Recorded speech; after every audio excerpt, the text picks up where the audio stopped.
Mambo vipi mfuatiliaji wa Sukari Media? Karibu tena kwenye habari za burudani kutoka hapa Sukari Media.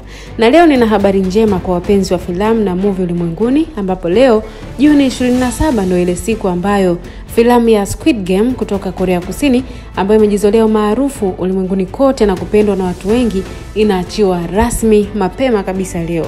Msimu huu wa 3 wa filamu hiyo unatarajiwa kuwa msimu wa mwisho wa filamu hiyo, ambayo iliachiwa rasmi kwa mara ya kwanza mwaka 2021. Hwang Dong-hyuk, mtayarishaji wa filamu hiyo, ametoa angalizo mapema kuwa mwisho wa filamu hiyo unaweza usiwe wa furaha kama ambavyo wengi wamezoea kuona filamu nyingi zikimalizika kwa furaha, yani happy ending.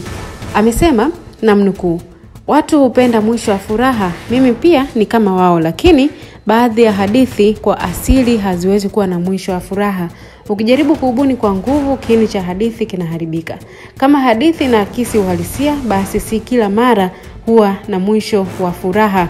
Squid Game sio tofauti," alisema Hwang Dong-hyuk kwenye mahojiano yake na The Guardian. Hii ni Sukari Media. Endelea kufurahia habari tofauti za burudani.